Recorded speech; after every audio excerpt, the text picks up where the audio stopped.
Bem-vindos a mais uma sessão online da Sociedade Brasileira de Pneumologia e Tisiologia.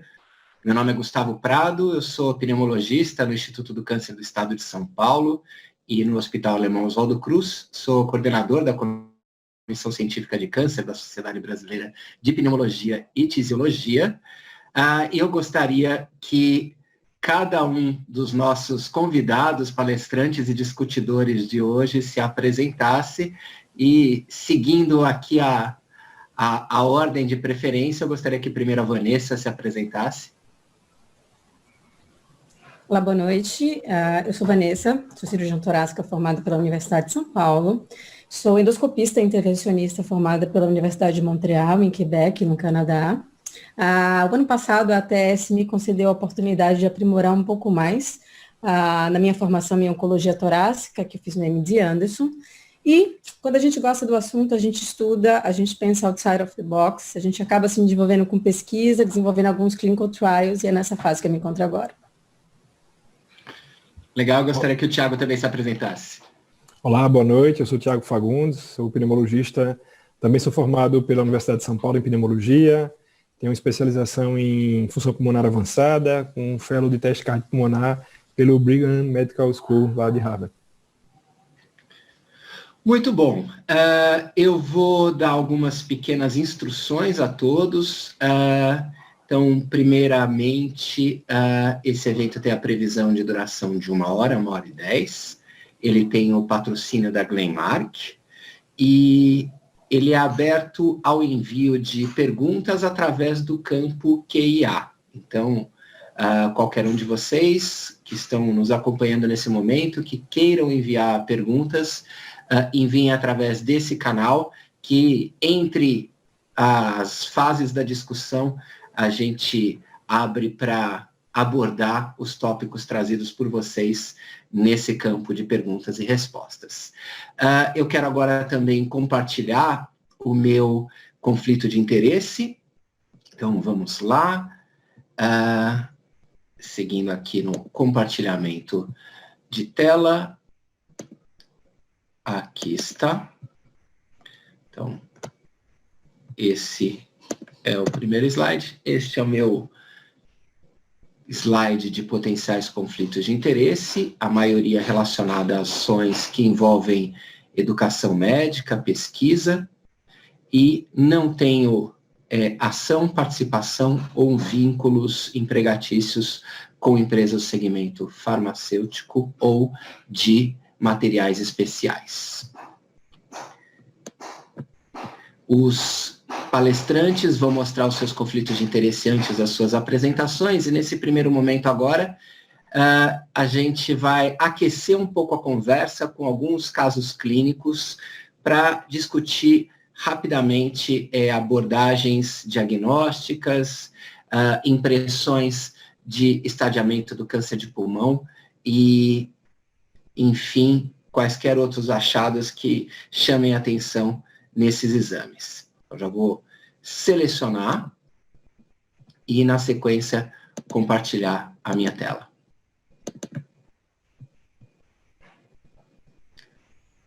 Um segundo, porque os exames são pesadinhos.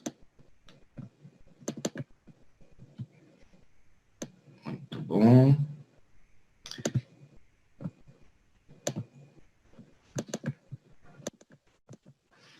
Então, tela compartilhada. Essa daqui é a tomografia de um paciente de 65 anos que chegou com um encaminhamento pelo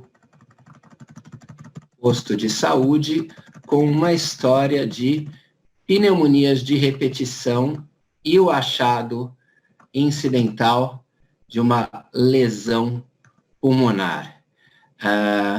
Acredito que vocês já tenham visto essa opacidade aí na topografia do lobo inferior direito, mas eu gostaria que a Vanessa inicialmente dissesse a sua impressão e que método diagnóstico ela escolheria para a abordagem dessa lesão. Muito bem. Quando a gente avalia essa tomografia, a gente vê claramente, além da lesão endobrônquica, que a gente vai ver no segmento, que na verdade a gente já não está mais, a gente está num segmento do lobo inferior direito, né? E a gente vê o que é marcante nessa tomografia é a atelectasia secundária, possivelmente causada por essa obstrução endobrônquica, por essa lesão. A gente tem um sinal daquele dedinho de luva, toda vez que a gente pensa nesse sinal, dedinho de luva dentro de uma lesão endobrônquica, automaticamente vai vir um diagnóstico diferencial na cabeça de quem está avaliando. E, assim, é esperado que essa paciente tenha tido uma história de infecções de repetição, até por conta da quantidade de secreção que é gerada a jusante dessa obstrução e também por alguns nódulozinhos periféricos que a gente vê no próprio lobo, que são provavelmente cicatriciais. Já para dizer, suspeita de eu queria só te perguntar uma coisa, uma pergunta provocativa. Você não ficaria tentada, você não ficaria instigada a solicitar uma biópsia percutânea guiada por tomografia dessa enorme opacidade que está aqui na topografia do lobo inferior? Então, quando a gente fala de exames, né, é muito importante quando você está falando, eu vou indicar um exame em um paciente, a acurácia desse exame que você vai, qual é a acurácia do exame que você está propondo e a dificuldade técnica que, porventura, quem está realizando vai realizar. A vantagem de você avaliar essa tomografia, se você passar para a janela de mediastino, você vê claramente que é uma telectasia, né, pela imagem que a gente tem piramidal, você não vê uma imagem propriamente dita de um nódulo ou de uma massa pulmonar. E entre aqueles métodos diagnósticos de você encaminhar esse doente para uma punção transtorácica, que ele vai ter que fazer um exame acordado, fazer uma anestesia local, que envolve toda uma preparação, que é um exame que os doentes frequentemente relatam como um exame desconfortável, e fazer uma broncoscopia, que você vai estar vendo a lesão de cara, que possivelmente está gerando todas essas alterações tomográficas, e de fato, a gente não tem dúvida que para essa paciente, a broncoscopia é o exame de escolha. Tá? Legal, então só lembrar que se a gente cedesse à tentação, né, de dirigir uma biópsia a essa opacidade, muito provavelmente a gente já mostraria um parênquima pulmonar atelectasiado, né, pelo efeito de obstrução da luz brônquica, né, por o que parece ser um tumor carcinoide. Legal. Então, eu acho que esse caso trouxe aí a importância da gente pensar que não há um método diagnóstico que sirva para todo mundo e que essa definição, né, ela é muito baseada da forma como a Vanessa colocou, na melhor forma de trazer uma amostra representativa para o diagnóstico do paciente. Muito bom, vou colocar um caso agora que eu vou perguntar algumas coisas para o Tiago. Esse daqui já está sendo preparado, então esse tempo de latência até eu colocar exatamente para preparar a imagem tomográfica. E vamos lá, aqui está.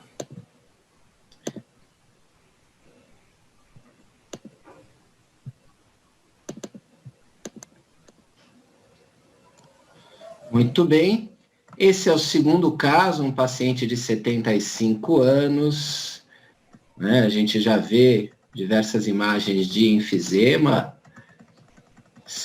né? Tanto centrolobular quanto paraseptal, e numa admissão hospitalar por uma infecção respiratória foi feito o diagnóstico incidental dessa imagem à esquerda, né? Mas ele apresenta outros achados que eu acho dignos de nota também. E eu queria, nesse momento, perguntar para o Tiago. Tiago, então, bronco é o melhor método diagnóstico? É bronco para todo mundo, é isso? Pelo que a gente está vendo aí, não, né? Nós estamos vendo uma lesão, uma massa bem extensa, né? Com certeza tem mais de 3 centímetros aí, pela escala que você colocou aí embaixo. Uma lesão periférica, né? Uma lesão que não tem contato com a via aérea por esse corte aí da imagem, né? Uma lesão que está longe dos brônquios principais, dos brônquios segmentares, uma lesão próxima à fissura, né, pulmonar, e que inclusive está em volta aí de uma área de tecido fibrosado e regiões um pouco de bolhas subpleurais, né? Então, assim, é uma lesão que, pelo que a gente está vendo aí nessa imagem, não é acessível pela broncoscopia. Apesar dos riscos da cirurgia, de uma biópsia transtorácica nesse paciente, por conta das lesões subpleurais, acho que o benefício é inquestionável, né? A gente tem um trajeto que você consegue pegar aí, como você desenhou aí, e seria diagnóstico, né? Esse não seria um caso que eu indicaria broncoscopia. Acho que seria o mais adequado aí seria fazer realmente uma biópsia transtorácica. Que parece um fibroefisema mesmo, né? Tem bastante retração do tecido pulmonar ao redor, né? Agora, no laudo tinha uma menção a qualquer coisa de alterações pleurais, né? Deixa eu passar pleurais, né? aqui a janela, em vez de simplesmente mudar a configuração. Pronto, deixa eu mudar a sequência. Alterações pleurais no paciente com câncer, já fiquei preocupado pela possibilidade, então, de ser uma disseminação pleural da doença, o que levaria o paciente ao estádio 4. O que tem de impressão a partir desse exame? O que chama a atenção são placas pleurais esparsas, né, pelos tórax, né, dos dois lados, e o coeficiente de atenuação da placa é elevado, né, então parece ter um pouco mais de deposição, que fala a favor de algo mais crônico, né. Seria interessante realmente coletar a história do paciente, ver a história, essa diafragmática aí está bem sugestiva de asbesto mesmo, né. Talvez aí, apertando um pouquinho a história dele, ele vai contar aí que há 30 anos atrás andou se expondo aí algum... Esse paciente, de fato, né, trabalhou na indústria do fibrocimento para a produção de caixas d'água, né, tinha exposição conhecida ao amianto, né, o que explica essa doença pleural benigna manifestada aí como placas pleurais, né, algumas delas com calcificação, especialmente essa diafragmática, mas placas frontais, laterais, né. Ok, então essa doença pleural nesse momento não é suspeita para malignidade, né? Exatamente, né? Legal. Tudo bom? Deixa eu procurar aqui a terceira, estamos no tempo ainda, estou procurando prestar atenção para gente não estourar e eu não invadir o período das explicações de vocês sobre os assuntos que a gente quer abordar adiante. Vamos para o terceiro casinho, que eu já vou colocar aqui na tela.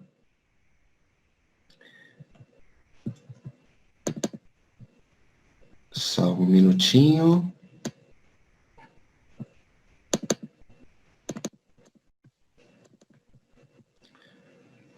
Tudo bom.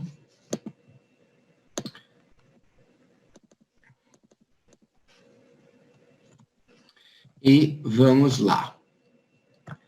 Esse é um outro caso que veio com uma história diferente. Era um paciente que fazia um programa, na verdade foi recém-matriculada num programa de rastreamento de câncer de pulmão, e a primeira tomografia mostrou esse achado, né? Pela alta suspeita clínica do médico que já acompanhava essa paciente em outro serviço, ela já havia sido submetida à biópsia percutânea dessa lesão, guiada por tomografia, feita com agulha de corte, e o resultado veio benigno, né? Ausência de malignidade no material, exatamente descrito dessa maneira, e a paciente procurou essa junta médica composta aí pelo Dr. Tiago e pela doutora Vanessa para uma segunda opinião. E eu gostaria de saber se esse achado benigno à biópsia deixa a gente tranquilo o suficiente para seguir a paciente no próximo round do rastreamento. Vanessa primeiro. Essa lesão é uma lesão bem interessante, assim, ela é uma lesão semissólida, com um componente sólido bastante importante central, mas com um componente, se você for observar bem, o componente de vidro fosco é maior do que a lesão sólida. O que às vezes acontece, e isso não é por incompetência de quem está fazendo a biópsia, tá? Às vezes é porque ele identifica bem onde está a agulha, mas o local, a ponta da agulha, ela não está posicionada exatamente no lugar onde deveria estar a lesão que a gente está procurando, no caso, o adenocarcinoma ou a lesão neoplásica, que é o objetivo do diagnóstico. Frequentemente, o que acontece nessas lesões que são negativas é você pegar somente uma área de inflamação, uma área de hiperplasia adenomatosa atípica, e por isso não ter o diagnóstico definitivo que você precisa para proceder à investigação complementar. Uma biópsia negativa transtorácica, nesse caso, não vai parar a investigação por aí, com certeza. Ok. Tiago, alguma coisa a acrescentar? Eu acho que não. Também concordo com a Vanessa. É uma lesão grande, uma extensa área semissólida. Eu não ficaria confortável com esse diagnóstico de achados benignos diante de uma paciente que já se enquadra como alto risco e por isso que ela entrou num programa de rastreio de câncer, né? Legal. E eu gostaria de destacar mais três pequenas características dessa lesão que também devem chamar a nossa atenção. Primeiro, né, o fato dela ser especulada, especialmente o conteúdo, a porção sólida dela, a porção com atenuação de partes moles ser especulada. Segundo, né, ela irradia uma trave fibrótica que se insinua até a superfície pleural, provocando uma retração da pleura, e esses pleural tags são sugestivos, né, da possibilidade de malignidade. E, por fim, o que a gente percebe à medida que acompanha o trajeto dos vasos e dos bronquíolos no interior da lesão é que eles se dilatam. Então, essa angiectasia e essa bronquiloectasia no interior da lesão sugerem essa reação desmoplásica, essa hiperestimulação do estroma pulmonar. Então, fibroblastos responsivos à presença da lesão maligna acabam provocando pequenos focos de fibrose intratumoral. Então, essa reação desmoplásica, ela, às vezes, é um evento sentinela, um epifenômeno de uma lesão tumoral invasiva. Então, merece também uma nota nessa descrição. Então, mais uma vez, nem tudo que é negativo à biópsia afasta a malignidade. E aí, acho que dá tempo de mostrar. Fala, Tiago. Temos... Eu só ia provocar vocês aí, já que estava falando em rastreamento de câncer de pulmão, o que é que vocês fariam aí nessa paciente? Vocês seguiriam ela em mais 3 meses, PET, ou vocês já indicariam cirurgia aí, considerando os achados que você acabou de escrever também? Quem começa? Eu já considero, pela presença de um componente sólido maior do que 1 centímetro e a lesão semissólida, ou seja, uma lesão em vidro fosco com componente sólido, e nesse caso ele tinha mais do que 25% da extensão da lesão, é uma lesão fortemente sugestiva de um adenocarcinoma, tem essas características que sugerem o padrão invasivo, né, apesar de ser uma lesão razoavelmente precoce. Então, é facultado você repetir a biópsia, né, com o intento de ter o diagnóstico antes do tratamento, mas a presunção desse diagnóstico te autorizaria a partir para o estadiamento, né, e depois o planejamento terapêutico. Eu queria saber o que a Vanessa acha. Nada a acrescentar. Eu acho que por si só o fato dessa paciente estar num programa de screening, ela já é considerada uma paciente de alto risco para câncer de pulmão. Se a gente está vendo uma lesão semissólida com essas características desse tamanho, acho que não tem muita dúvida qual é a suspeita clínica. Cirurgia... Legal, eu queria aproveitar, já que a gente falou de rastreamento, né, para responder uma pergunta que foi enviada para a gente. Essa pergunta foi enviada pela Pamela de Fortaleza. E vamos lá. Uma pessoa que foi fumante passiva durante mais de 20 anos tem a necessidade de fazer o rastreamento do câncer de pulmão, né? E a resposta que a gente tem, baseado nos estudos que avaliaram o impacto dos programas de rastreamento na redução da mortalidade por câncer e mortalidade geral, mostra que não. A gente tem elegibilidade para programa de rastreamento para pacientes de alto risco. Alto risco normalmente compreende pessoas de 55 a 74 anos, com uma carga tabágica de pelo menos 30 anos maço, fumantes atuais ou ex-fumantes até 15 anos. Os critérios, né, eles variam conforme o programa, conforme a região. conforme a origem dessa recomendação, porque os 2 estudos positivos até hoje em rastreamento de câncer de pulmão, né, o estudo belgo-holandês, que foi publicado nesse ano, e o estudo norte-americano, que foi publicado 9 anos atrás, eles têm critérios um pouquinho diferentes, mas normalmente a indicação é grandes fumantes de 55 a 74 anos. E aí, vamos para o último casinho, que daí a gente já avança para... Pronto, já avança para as explicações, porque eu vou querer depois descobrir, num caso já confirmado, como que a gente vai definir o melhor tratamento, e num paciente elegível para tratamento cirúrgico, né, como que a gente avalia se esse paciente vai tolerar bem essa proposta. Então, vamos mostrar agora o último casinho. Está na tela. Os cortes vieram de baixo para cima, mas eu vou correndo até a parte que mais interessa. Bom, vamos lá.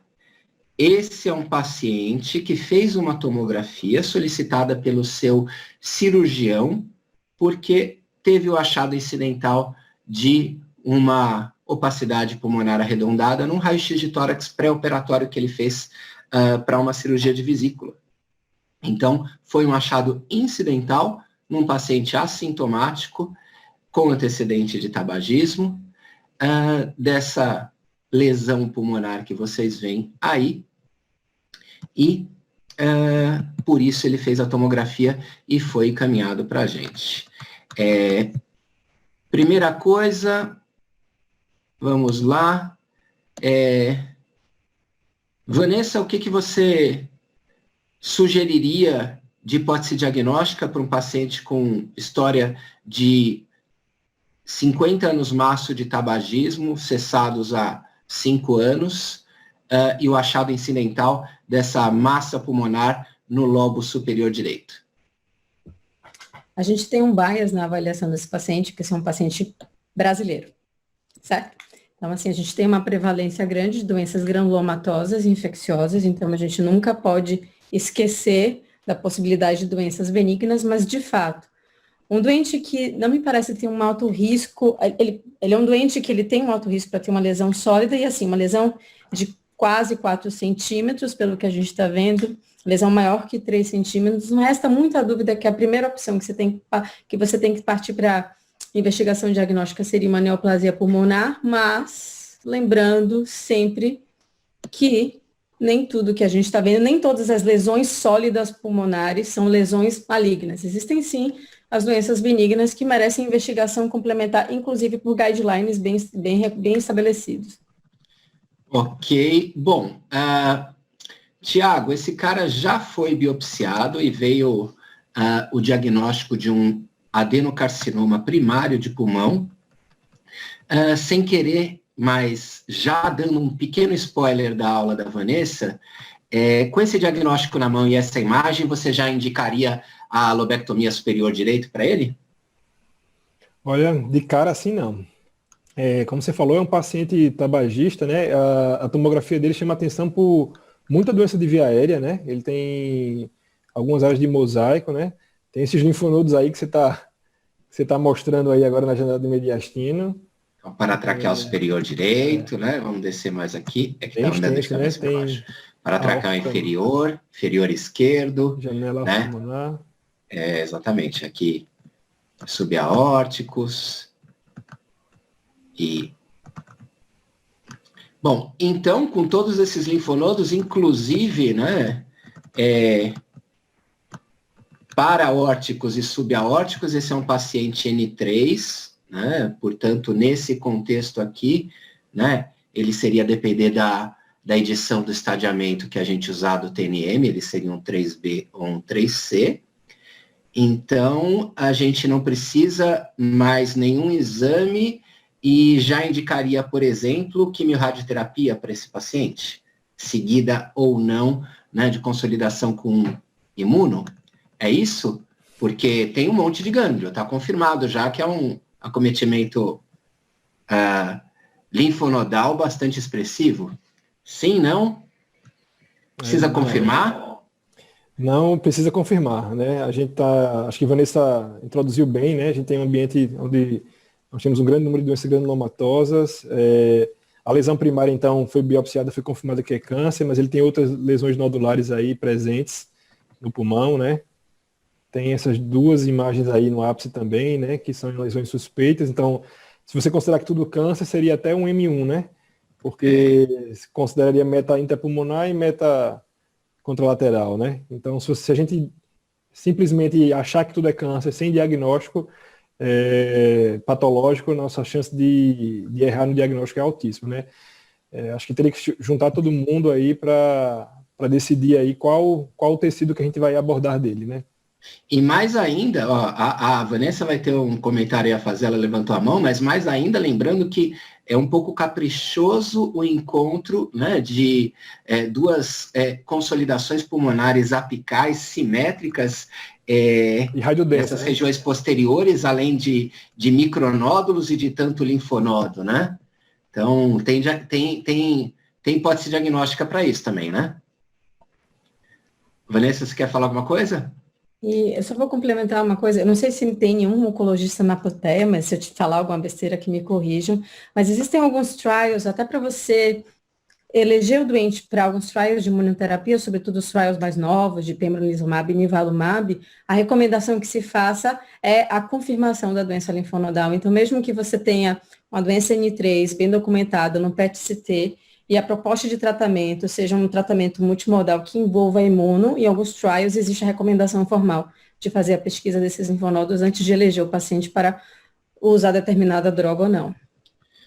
Pois é, então, agora, voltando à imagem, então, paciente com micronódulos centrolobulares, né, alguns deles confluentes na formação dessas opacidades apicais posteriores bilaterais e linfonodomegalia mediastinal bilateral, né? A gente perguntou para o paciente se ele tinha tido exposição acílica, né? Ele havia trabalhado numa fundição e tinha uma exposição muito grande acílica por 2 décadas. A gente ficou com a suspeita da concomitância aí da neoplasia pulmonar e da silicose, um motivo a mais para a gente confirmar os achados linfonodais, porque tem 2 hipóteses, uma benigna e outra maligna. A gente submeteu o paciente inicialmente à ecobroncoscopia, que mostrou só granuloma nos linfonodos que foram mostrados, mas pela ainda alta probabilidade pré-teste foi submetida a uma mediastinoscopia. A mediastinoscopia mostrou só granuloma, sem malignidade, então o paciente foi submetido à cirurgia e, de fato, nenhum linfonodo veio acometido por neoplasia. Então, lembrar, né, que nem todo achado negativo afasta a doença, nem todo achado positivo à imagem confirma, e muitas vezes a gente precisa solicitar, né, essa comprovação histopatológica, e algumas delas até duvidar, como foi no caso anterior. Então, eu vou, antes de abrir para as 2 aulas, eu vou responder a segunda pergunta que chegou, né, que é do Lucas de Americana, que gostaria de saber um pouco mais sobre o câncer de pulmão em não fumantes e quais são os principais fatores de risco, particularidades, prognóstico, etc. A pergunta é bem legal porque ela dialoga com um dos casos que a gente mostrou, na verdade, com 2 deles, né? 2 dos nossos pacientes tinham exposição ocupacional a carcinógenos, um deles a sílica e o outro amianto.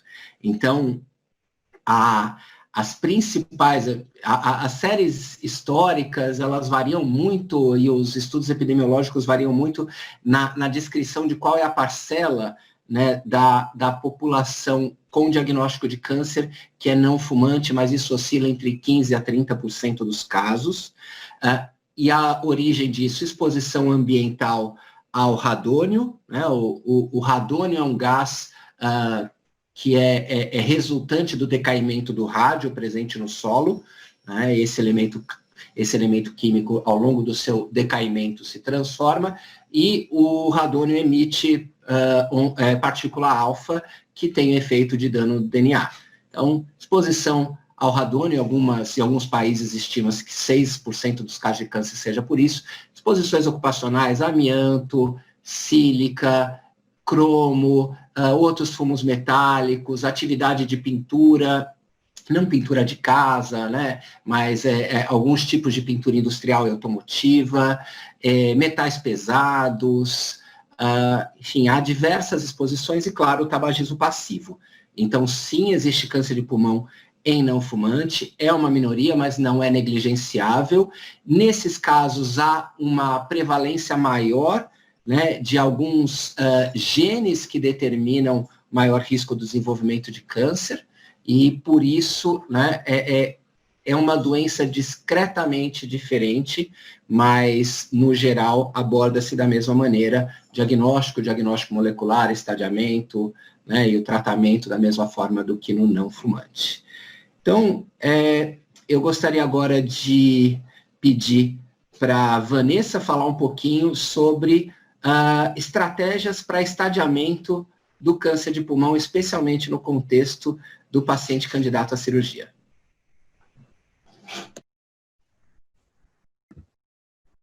Muito bem.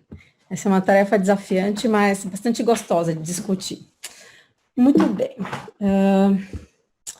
Gostaria de deixar claro que eu não tenho nenhum conflito de interesse com nenhuma indústria de tecnologia, nem indústria médica para essa apresentação, mas vou deixar aqui meus agradecimentos especiais ao Dr. Moishe Lieberman, que foi uma das pessoas também que disponibilizou alguns dos vídeos que a gente vai apresentar nessa aula. Esse é o script que a gente vai adotar para criar um raciocínio lógico para essa aula.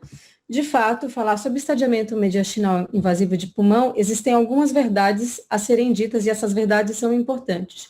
A primeira escolha da técnica que você vai usar como investigação adicional vai ser aquilo que é localmente disponível e economicamente viável. A gente precisa ter bastante consciência disso. A ideia é sempre tornar o procedimento mais simples e menos invasivo, mas lembrando-se que mesmo as técnicas simples, elas podem ser técnicas complexas, tá? Lembrar que o estadiamento ele não é tratamento, portanto, ele é só uma etapa inicial, em que deve ser feita aqui em tempo hábil, para que o paciente não perca tempo para fazer o objetivo principal, que é o tratamento. E, segundo os guidelines internacionais, a gente sabe que as técnicas endoscópicas, elas são preferenciais quando disponíveis, mas a gente pode sempre lançar mão das técnicas cirúrgicas, sobretudo quando a gente tem os linfonodos mal caracterizados ou quando as amostras são insuficientes. Lembrar sempre que no Brasil a gente está num contexto de uma doença granulomatosa infecciosa, o exemplo clássico dela é a tuberculose, então a gente tem que sempre levar em consideração que às vezes linfonodos negativos, eles são verdadeiramente negativos, tá bom? Muito bem. Esse é um diagrama, eu escolhi para vocês um diagrama da Sociedade Europeia de Cirurgia Torácica, que é um diagrama que a gente usa para aqueles doentes que podem ou não ser elegíveis para cirurgia. Portanto, após realizada uma tomografia de tórax preferencialmente contrastada e um PET-CT quanto disponível, se a gente tem a suspeita de uma doença N2 positiva, não tem nenhuma dúvida, a gente deve prosseguir esse paciente para uma investigação adicional com a técnica de estadiamento invasivo, certo? Mas quando a gente tem alguns doentes que não existe nenhum alargamento de linfonodos maior que 1 centímetro na tomografia, nem uma avidez com PET-CT ao FDG, ou seja, aqueles linfonodos clinicamente N0, em que os tumores são periféricos, muito pequenos, e que não tem outras lesões contralaterais associadas, não faz sentido e não é a recomendação, não faz sentido a gente perder tempo com o estadiamento invasivo, sendo que a gente pode encaminhar o paciente diretamente para um algoritmo da cirurgia. Embora, naqueles doentes em que eu tenho um tumor central, tumores grandes, normalmente maiores que 4 centímetros, ou quando uma pneumectomia é recomendada, né? Ou, sobretudo, quando os doentes têm uma doença contralateral, esses são sim, e a suspeita de doença hilar, no caso doença N1, esses são os doentes que a recomendação de você complementar com a técnica de estadiamento invasivo mediastinal, ela é bem recomendada.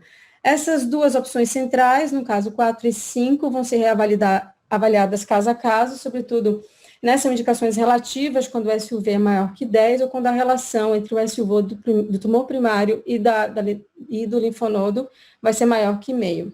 São indicações relativas, mas podem ser também indicações possíveis para você estar complementando com estadiamento invasivo.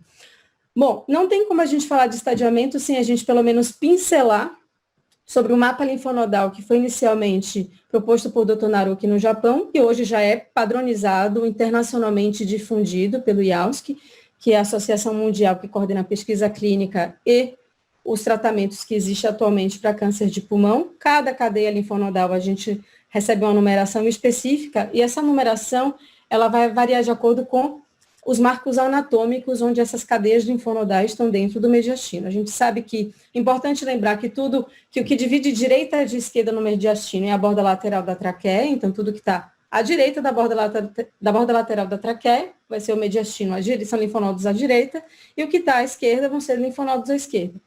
Nesses marcos anatômicos, sempre prestar atenção para definir o que é um 4, o que é um 2, a veia ázigos, o arco aórtico, a artéria pulmonar e a carina, lembrando que é um mapa linfonodal também que a gente utiliza para fazer a ecoendoscopia, a broncoscopia guiada por ultrassom, que a gente apelida com a sigla do IBUS.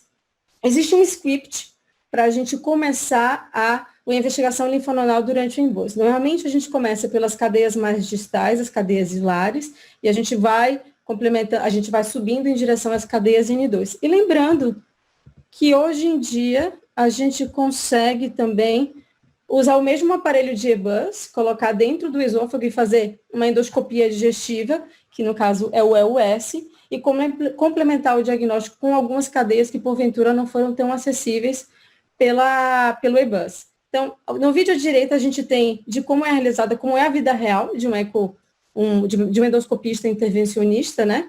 Que você pode realizar o procedimento dentro de um setor de endoscopia digestiva, sem a necessidade de intubação em alguns lugares, sem prescinde da necessidade de anestesia geral. E a visão que a gente tem é essa da broncoscopia vinculado com o ultrassom. E por ser um exame ultrassom dependente, se a gente olhar aqui na tabela, uma tabela que foi publicada em 2012 pelo Dr. Nazir, a gente vê que a depender de quem está realizando o exame, a sensibilidade do exame ela é bastante variável, e inclusive a depender do estágio clínico que a gente está avaliando. E é muito interessante que é exatamente por isso que o EUS hoje se discute já a associação, porque sabe-se que com a associação do EUS, você pode aumentar a acurácia do exame até 100%, tá? E por que é importante essa associação? Tudo começou com esse trabalho publicado em 2007, em que foram feitos uma pequena série de casos em Antiga, com 44 pacientes, e o que foi observado, é interessante esse vídeo que a gente está mostrando aqui, é como você pode detectar pelo S, inclusive pequenas cadeias 4L, aqui é o Mickey, é o clássico Mickey que a gente vê da ecoendoscopia, onde a gente vê a artéria pulmonar esquerda e o arco aórtico de um lado, e esse linfonodo fica tecnicamente mais fácil de ser analisado. E o interessante desse trabalho aqui é que ele mostra que quando você associa o EUS, você pode fazer, mudou a conduta em 18% dos casos, inclusive fez uma upstaging do tumor para estadiamentos mais avançados. Mas o que eu caracterizo mais importante desse trabalho é que a associação do EUS ao IBUS evitou que o paciente fizesse um procedimento cirúrgico, no caso aqui uma toracotomia, em 13% dos casos que eram inicialmente elegíveis para cirurgia. Os trabalhos a seguir que vieram mostrando essa associação do EBUS e QUS, esse trabalho aqui à direita é um trabalho que não foi realizado para câncer de pulmão, é um trabalho que foi realizado para linfonodomegalias em geral. Ele demonstra que você pode obter o diagnóstico correto com IBUS isoladamente em 85%, com o EUS em 78%, e quando você associa as duas técnicas, você aumenta a acurácia em até 97%, sem complicações adicionais.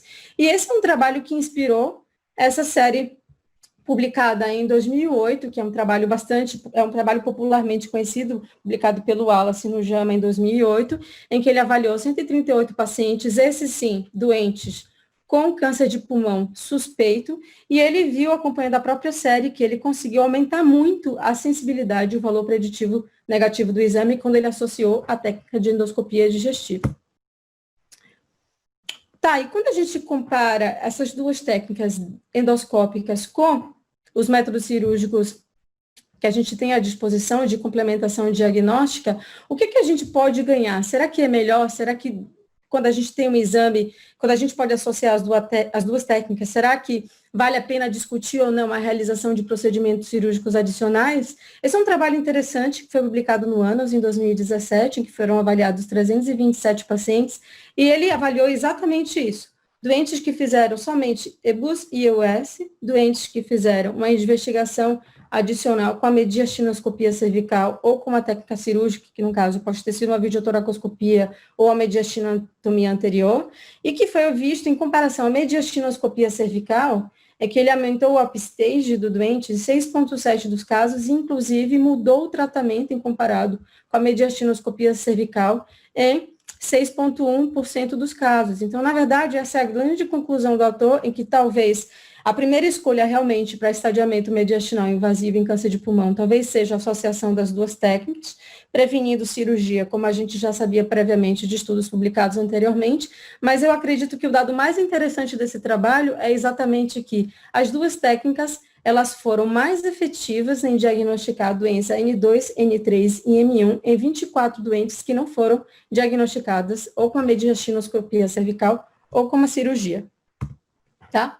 E é por isso, é exatamente por essas séries de casos mostrando o ganho que a gente teve com a associação com as duas técnicas, é que hoje, né, as sociedades europeias, eu deixo aqui as sociedades internacionais, sobretudo a sociedade europeia, tanto de gastroenterologia, como pneumologia, como cirurgiões torácicos, recomendam que a investigação inicial ela seja feita com técnicas de endossonografia, sobretudo a combinação dos dois métodos, e caso o EUS ele não seja disponível, não é nenhum erro você proceder à investigação isoladamente com o MEBUS, tá? Já que a gente tem sempre os outros métodos cirúrgicos complementares à disposição. Isso quem está falando é um cirurgião torácico, tá? Que faz mediastinoscopia e que faz videotoracoscopia. Só para ilustrar, a mediastinoscopia cervical é uma técnica cirúrgica, a gente precisa que o doente seja internado, é uma técnica feita com anestesia geral.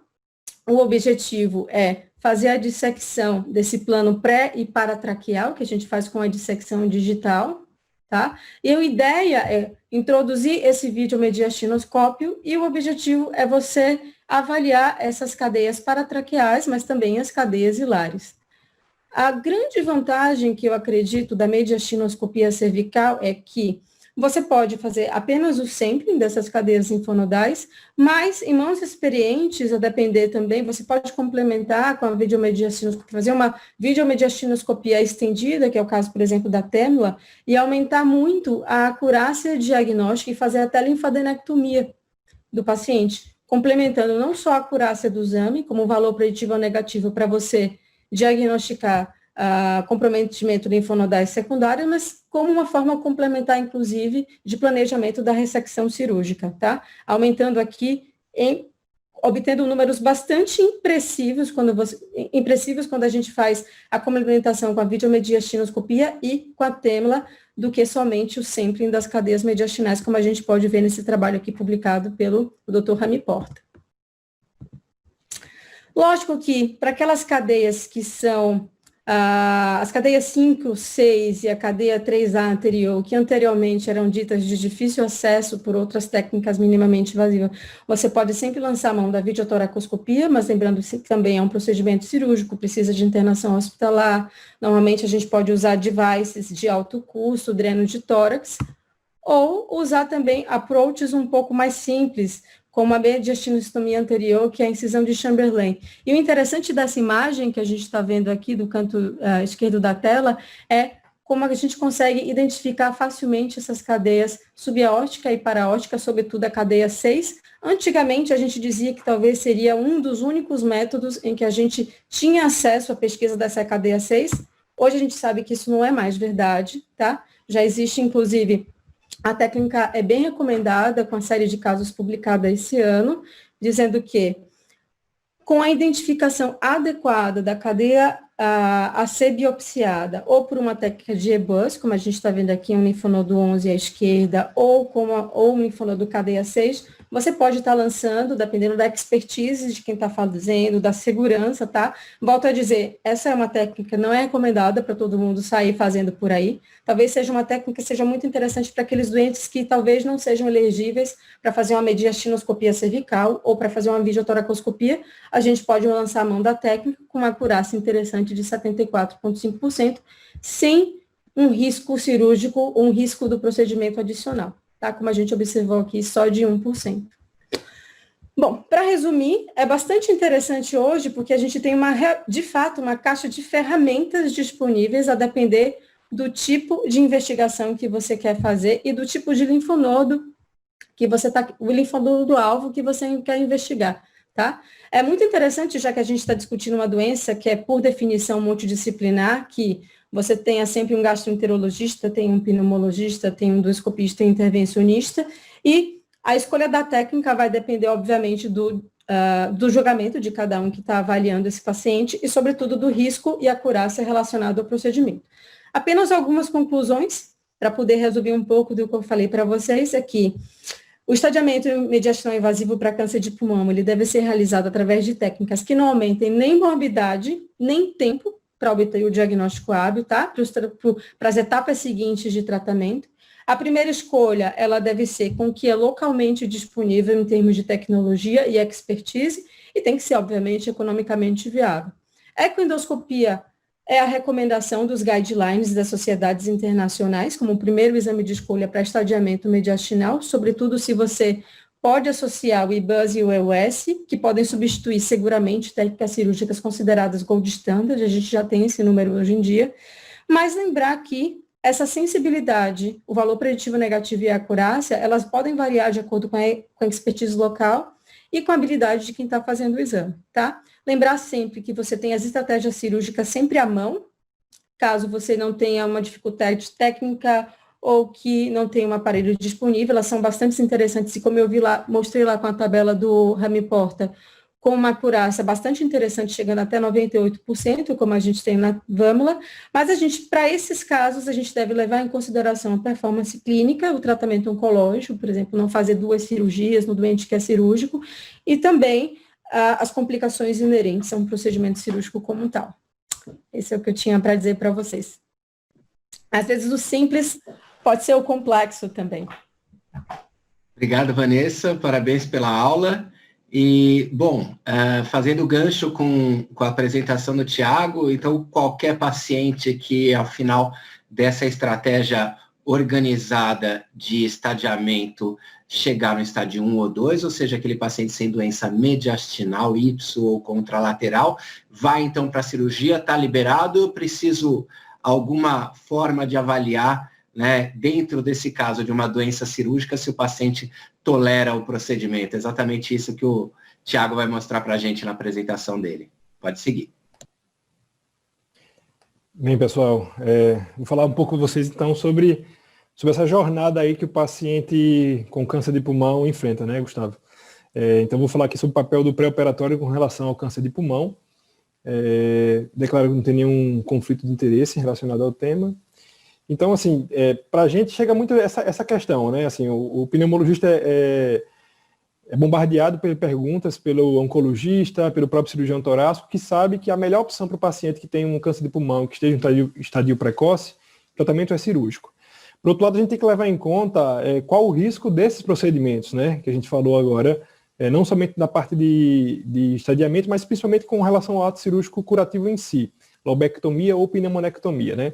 Então, o que a gente sabe é que esses pacientes eles vão ter uma acentuada redução da função pulmonar nas primeiras semanas, e que a depender do paciente em si, isso pode levar a um risco importante para esse paciente. Então, a ideia aqui é entender o que é esse risco cirúrgico, né? A nossa ideia é que o risco cirúrgico não morre com a cirurgia em si. As complicações pulmonares decorrentes do ato cirúrgico, elas podem ocorrer até 30 dias após o procedimento cirúrgico, né? E que habitualmente em cirurgia torácica isso pode ocorrer em torno de 10 a 20%, mas que nos casos das lobectomias e pneumectomias os valores são baixos, mas porém pode estar associado, a depender do caso, com morbidades elevadas.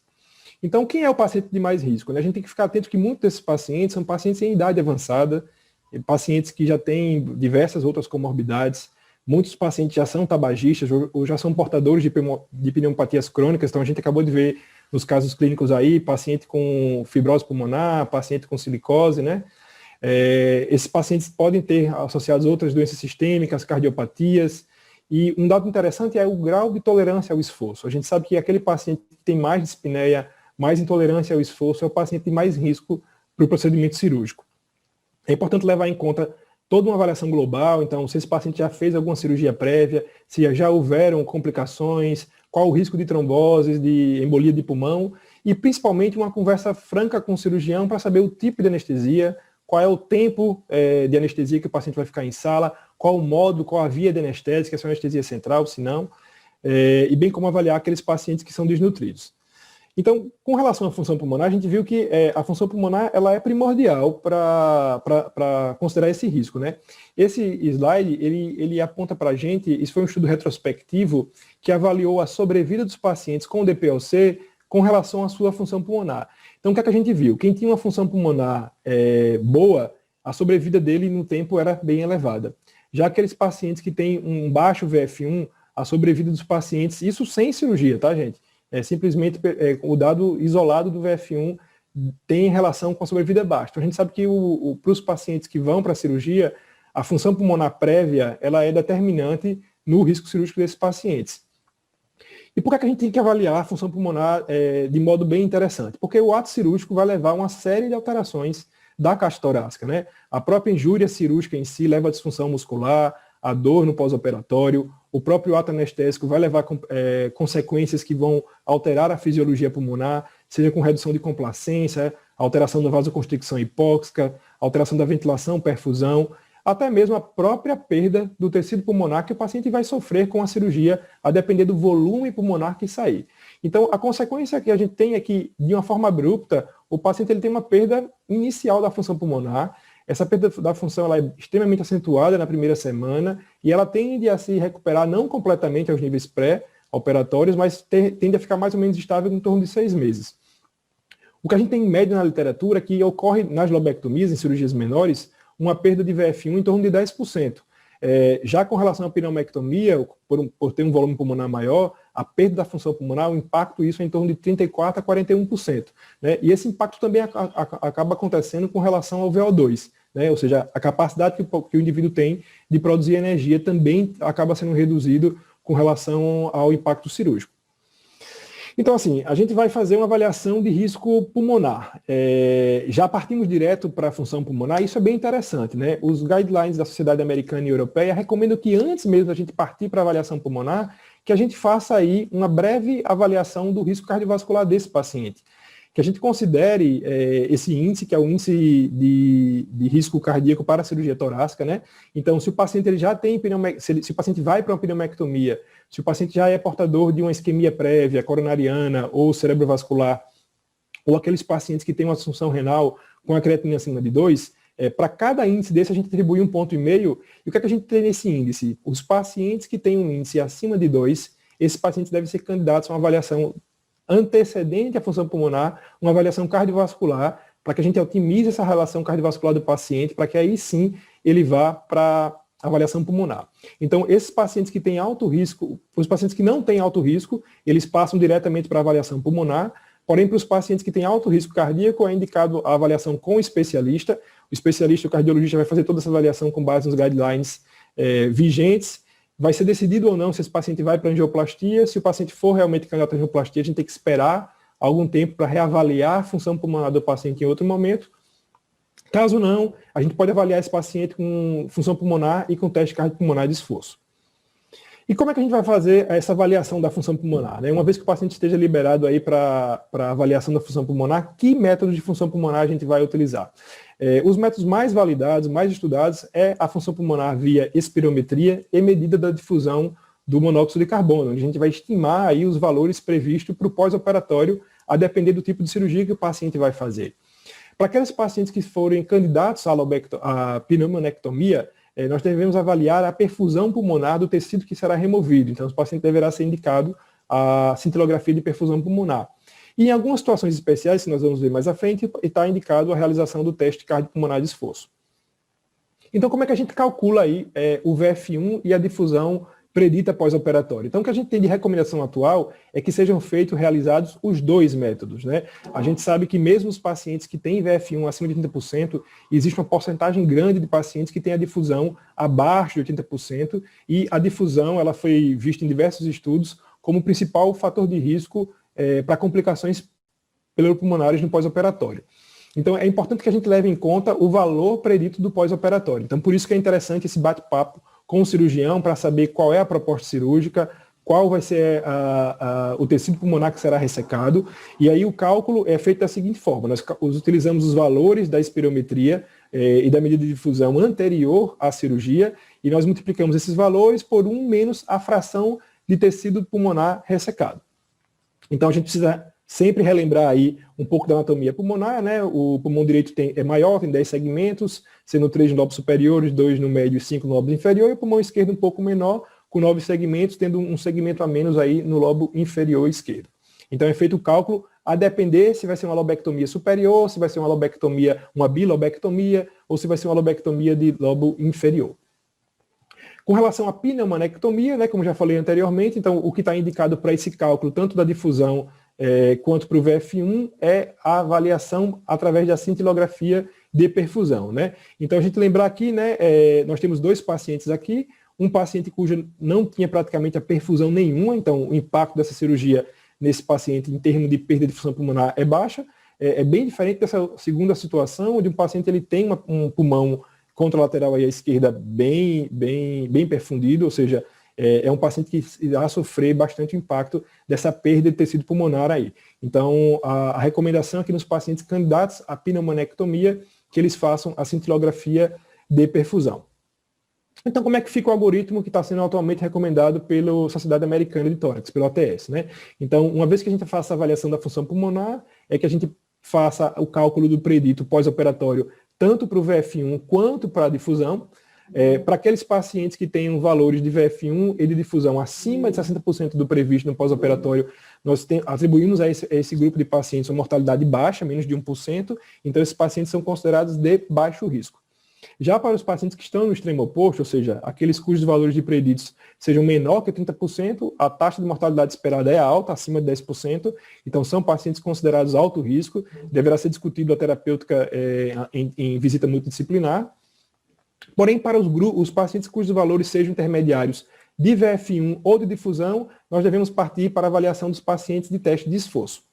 E é nessa situação que entra o papel dos testes de campo, né? Os testes de campo são testes de baixo custo, testes que apresentam maior disponibilidade, porém são testes que têm menor precisão em termos de acurácia diagnóstica. O que está validado hoje em dia como teste de campo para avaliação de risco pré-operatório é desde a realização do teste da escada ou a realização do que a gente chama de teste de shuttle. Mas assim, subir qualquer escada, vale subir a escada do meu prédio, vale subir a escada do corredor? Não. O teste da escada que está validado é uma escada que teria um degrau aí padronizado de 18 centímetros em cada degrau, e o paciente ele deveria subir uma altura em degraus de um lance único que fosse correspondente aí a 22 metros. Caso o paciente atinja esse nível, a gente estima que o VO2 dele predito máximo seja em torno de 22 ml por quilo minuto, e isso seria considerado um risco aceitável para uma cirurgia. Já o teste de shuttle é o teste em que o indivíduo ele percorre um percurso de em torno de 10 metros entre 2 cones ou 2 marcações no ambiente, e ocorre silvos cada vez em tempos menores, ou seja, de modo que o indivíduo ele tem que percorrer esse mesmo trajeto em velocidades cada vez maiores, e está considerado apto para a cirurgia o paciente que tem uma distância caminhada no teste de shuttle acima de 400 metros. Então, como eu falei, são testes de baixo custo, mais fácil disponibilidade, porém não tem tanta precisão em termos de um valor estatístico, e o que a gente tem aí é um valor genérico para liberar para a cirurgia. De modo que o método de esforço que está mais amplamente estudado, validado e desde muito tempo aplicado para avaliação de risco de pré-operatório é o teste cardiopulmonar de esforço, né? Onde a gente vê que o indivíduo que atinge uma porcentagem do predito aí em torno de 80% são indivíduos que estão candidatos à cirurgia proposta. O que a gente viu aqui nesse estudo publicado pelo professor Brunelli é um estudo bem interessante em que ele avaliou a morbidade, seja total, cardiovascular ou respiratória, de pacientes candidatos à cirurgia, e o que eles viram foi que quanto maior o VO2 de pico, né, então valores acima de 20 ml por quilo minuto, os pacientes apresentavam baixo índice de morbidade total, seja ela cardiovascular ou cardiopulmonar. Então, o papel do teste cardiopulmonar de esforço nos últimos guidelines foi sendo cada vez mais requisitado, marcado, e o que a gente vê hoje em dia no guideline atual é esse papel dele, né? Então, a gente, no paciente que a gente considere a função predita de pós-operatório aí em torno de 30% a 60% de VF1 ou da difusão, nós poderíamos lançar a mão do teste de shuttle ou do teste do degrau. Caso o paciente fosse aprovado, ele seria considerado baixo risco, porém, para o paciente que não conseguisse ou cujo método não fosse tão bem aferido, ou se o paciente tiver um alto risco cardiovascular, a gente deveria indicar de cara o teste cardiopulmonar de esforço, né?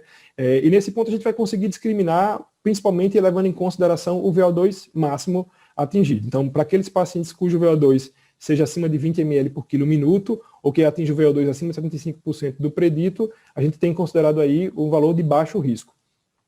Já aqueles pacientes cujos valores sejam intermediários, em torno de 10 a 20 ml por quilo minuto, ou 35 a 75% do predito, a gente chama isso de risco intermediário, moderado, e para os pacientes cujos valores de VO2 máximo sejam realmente muito baixos, né, abaixo de 10 ml ou 35% do predito, o paciente ele se enquadra como alto risco. Os novos estudos atuais em teste cardiopulmonar, eles vêm comparando outros índices do teste cardiopulmonar. O teste cardiopulmonar eles nos fornece vários parâmetros da avaliação respiratória, cardíaca e metabólica, e um dos índices que está mais sendo estudado é o slope do VE/VCO2, ou seja, a ineficiência ventilatória do paciente, né?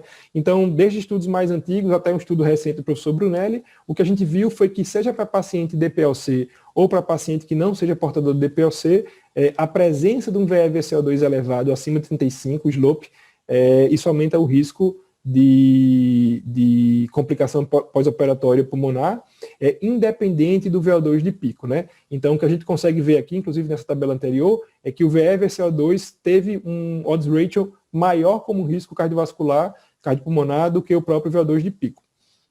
De modo que algumas sociedades já estão sugerindo a adoção de usar o screening do VE/VCO2 como um validador para a gente poder classificar esse paciente de risco intermediário. Então, aquele paciente cujo o VO2 de pico não seja maior que 20 ml por quilo, ou seja, baixo risco, nem é o alto risco menor que 10, a gente avaliasse aí o VE/VCO2 para poder discriminar o paciente de risco intermediário alto para o paciente de risco intermediário baixo.